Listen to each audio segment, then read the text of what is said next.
ஈஸ்வரியை விடவும் பல மடங்கு தில்லாலங்கடி வேலையை பார்க்குற கமலா, கோபி ராதிகாவுக்கு ஏற்பட போற விரிசல் குறித்து தான் இன்னைக்கான பாக்கியலட்சுமி சீரியல்ல நம்ம பார்க்க போறோம். ஸோ இந்த பாக்கியலட்சுமி சீரியல்ல உன்னை விட நான் எந்த விதத்திலையுமே குறைஞ்சவே இல்லை அப்படிங்கிறதுக்கு ஏற்ப ஈஸ்வரிக்கு பல மடங்கு டஃப் கொடுக்குறாங்க ராதிகாவோட அம்மா. அதாவது ஈஸ்வரி வந்தது ராதிகாவுக்கும் அவங்க அம்மாவுக்கும் சுத்தமாக பிடிக்கல. அதனால ஈஸ்வரியை நான் இந்த வீட்டை விட்டு விரட்ட போறேன் அப்படிங்கிற மாதிரியா, அவங்களே நான் வீட்டை விட்டு போகிறேன் அப்படிங்கிற மாதிரியா சொல்கிற அளவுக்கு பார்த்தீங்கன்னா கமலா நிறைய தில்லாலங்கடி வேலைகளை எல்லாமே பார்த்துட்டு வராங்க. அதாவது ஈஸ்வரி ரூட்லேயே போய் கமலா ஈஸ்வரிக்கு பதிலடி கொடுக்குறாங்க. ஈஸ்வரியை கோபி நம்புறாரு, அதே மாதிரி கமலாவையும் ராதிகா நம்புகிறாங்க. இதனால் ஈஸ்வரி என்ன பண்ணாலுமே கோபி சப்போர்ட் பண்ணி மாமியார் கிட்ட சண்டை போடுறாரு. அத்தோட ராதிகா அவங்களுடைய அம்மாவுக்கு சப்போர்ட் பண்ணி கோபி கிட்ட சண்டை போடுறாங்க.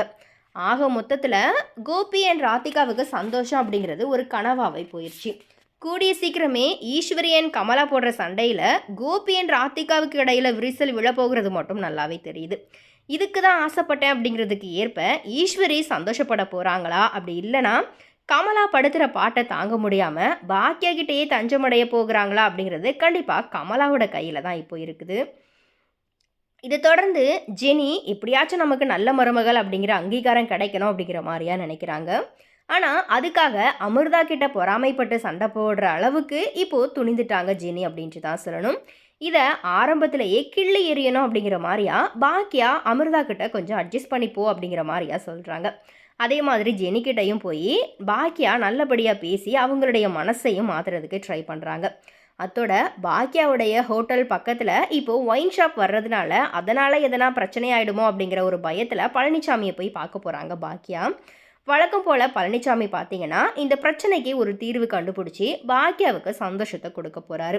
அத்தோட பழனிசாமி மனசில் என்ன இருக்குது அப்படிங்கிறத அவங்களுடைய அம்மாவுக்கு தெரிஞ்சதால் பாக்கியா கிட்டே பேசலாமா அப்படிங்கிற ஒரு முடிவுலையும் இருக்கிறாங்க. ஆனால் அதுக்கு முன்னாடியாகவே பாக்கியாவோட வீட்டில் உள்ளவங்க என்ன நினைக்கிறாங்க அப்படிங்கிறத தெரிஞ்சுக்கிறதுக்கும் ஆசைப்படுறாங்க. அதை பற்றி தெரிஞ்சுக்கிறதுக்காக பாக்கியாவோட வீட்டுக்கு போகிறதுக்கும் தயாராகிட்டாங்க. இப்போது ஈஸ்வரியும் இல்லாததுனால மாமனார் அண்ட் எழில் பழனிசாமியோட அம்மாவுக்கு சாதகமாக பதிலை சொல்கிறதுக்கு வாய்ப்பு இருக்குது. ஆனாலும் பாக்கியா இதுக்கு என்ன சொல்ல போகிறாங்க அப்படிங்கிறது தான் பாக்கியாவோட வீட்டுக்குள்ளே நடக்க போகிற அடுத்த கட்ட ஒரு வாக்குவாதமாக இருக்கும்.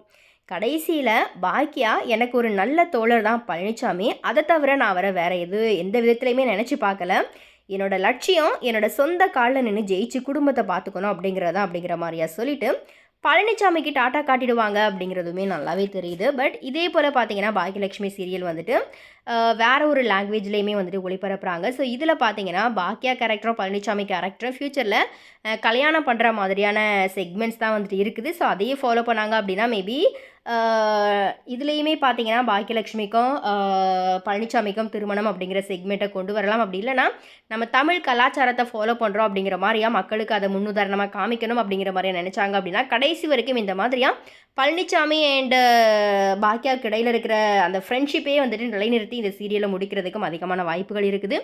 ஸோ எனிவே இது குறித்து உங்களுடைய கருத்துக்கள் என்ன அப்படிங்கிறத மறக்காம கமெண்ட்ஸில் பதிவு பண்ணுங்கள்.